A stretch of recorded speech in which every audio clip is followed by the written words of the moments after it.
The afternoon sun was harsh, but Musa did not seem to mind. He stood behind his small Indomie stand, stirring noodles quickly as customers called out their orders. 2 eggs! Make mine spicy! His place was always full. People loved his food. But something was not right. Because after eating, many people later complained that their bodies felt strange, weak, unsettled. Yet, the next day, they returned again, and no one could explain why they could not stay away. On that street, Musa was known for one thing: his Indomie. It was not just good, it was unusually good. From early afternoon, his stand would already be crowded. Mechanics, drivers, students, and office workers all gathered there waiting for their turn. People praised him constantly. "Musa, this is the best Indomie in this area. You always get it right." Musa would smile quietly and continue cooking. He never rushed, he never argued, he simply worked. Chinedu became one of his regular customers. He did not have much money, but whenever he had something small, he would go there to eat. One afternoon, as he stood beside his friend eating, his friend said something. "I like this food, but I have noticed something." Chinedu looked at him. "What do you mean?" "After I eat here, my body feels somehow later in the day. I cannot explain it." Chinedu laughed. "You are just tired." But it did not end there. Another man complained that he had been feeling weak recently. A driver said his energy had reduced. Yet, all of them kept coming back. That was what confused Chinedu. If something makes you uncomfortable, you avoid it. But here, it was different. People noticed the problem, yet they kept returning. That afternoon, as Chinedu looked around, everyone seemed normal. They were laughing, eating, and enjoying themselves. Nothing looked wrong. But deep inside, he felt it.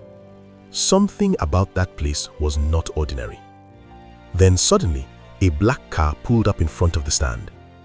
The car was too clean and too expensive for that street. People noticed immediately.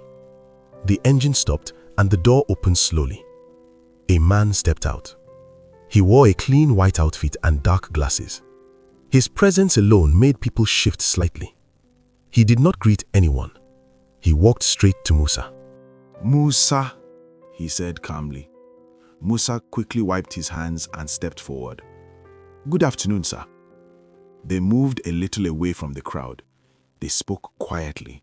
No one could hear what they were saying. Then the man reached into his pocket and brought out a small wrapped nylon. He handed it to Musa. Musa collected it quickly, almost carefully, as if he did not want people to notice. But Chinedu had already seen everything. The man said nothing else. He turned, entered his car, and drove away. As soon as he left, the noise returned. Customers began calling out again. "Musa, hurry up! Mine is getting cold!" Musa returned to his stand and continued cooking like nothing had happened. But Chinedu was no longer paying attention to his food. His eyes stayed on Musa. After some time, when the crowd reduced, Musa opened the nylon. Inside was a fine powder. It did not look like seasoning. It was something else. Musa took a very small pinch and added it to the pot. Then he stirred slowly and continued cooking. Chinedu felt a sudden tension in his chest. Now he knew there was something in that food, but he still did not understand what it was doing. That evening, Chinedu went home with many thoughts in his head. Still, the next day, he returned to eat again. The food tasted just as good as before. Nothing seemed different. But later that day, he began to feel it. Not pain, not sickness, just weakness. His body felt heavy, like his strength had reduced. He slept earlier than usual. The next morning, he woke up tired. Even the small work he had planned, he could not do it well. He sat down and thought carefully. Then he remembered the powder. As the days passed, he began to observe more people. A mechanic who used to be very busy started complaining that customers were no longer coming. A driver said his daily income had dropped. Another young man said he had been trying many things but nothing was working. None of them connected it to the food, but they all had one thing in common. They all ate at Musa's stand regularly. That was when Chinedu became afraid, because he checked his own life. Since he started eating there often, nothing had improved, nothing had grown. Everything was just the same. Not worse, but not better. That realization troubled him deeply. That afternoon, as he stood at a distance watching Musa cook, one question stayed in his mind. What exactly is in that food? And more importantly, why can no one stop eating it? Chinedu decided to speak to Mama Sade. She had been selling food on that street for years. If anyone understood what was happening, it would be her. "Mama, I want to ask you something," he said. She looked at him carefully. "Go ahead." "It is about Musa's food." She did not look surprised. Instead, she asked quietly, "You have started noticing things, haven't you?" Chinedu hesitated. Noticing what exactly? She leaned closer. "Some things are not just ordinary food." He felt uneasy. "Do you mean there's something inside it?" She sighed. "I would not say too much, but I will tell you this." She paused. "Anything that feels too good, too often, you should question it." Chinedu swallowed. "People complain, but they still go back." "That is the problem," she replied. "It does not harm you immediately. That is why people ignore it." "Then what does it do?" She looked straight into his eyes. "It slows you down." He frowned. "What do you mean?" "You will be trying in life, but you will not move forward." Chinedu felt cold. Why would Musa do something like that? Mama Sade shook her head. "It is not always the person you see that controls things." She pointed slightly toward the road. "Sometimes it is those with money." Chinedu immediately remembered the man in the black car.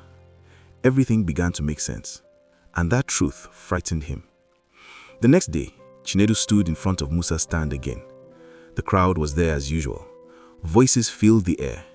The smell of noodles spread everywhere.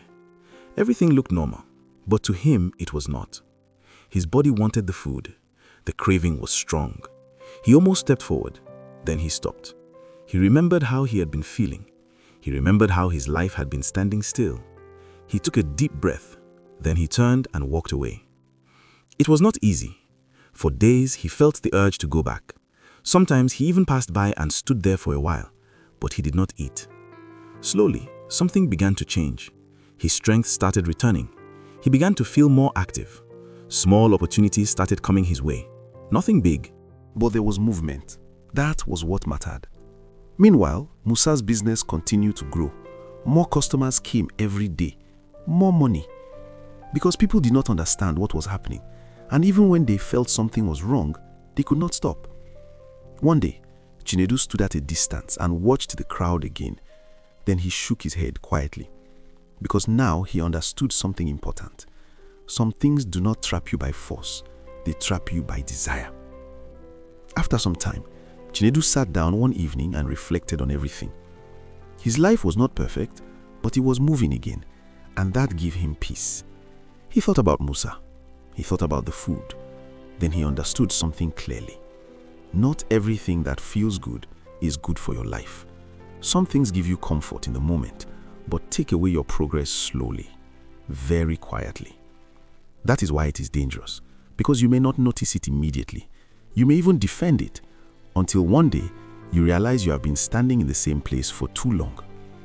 Chinedu learns to be careful, to pay attention, to walk away when something did not feel right, even if it was difficult. Because sometimes growth requires discipline and awareness. If you do not choose carefully what you allow into your life, something else will choose for you, and the result may not be what you expect. So always look beyond what is sweet and ask yourself, is this helping me move forward or quietly holding me back? If you enjoyed this story, don't forget to like and share it with someone who needs to hear this. Sometimes, the things we enjoy the most are the ones we should question the most. Subscribe for more real and relatable stories like this. And remember, not everything that is sweet is safe.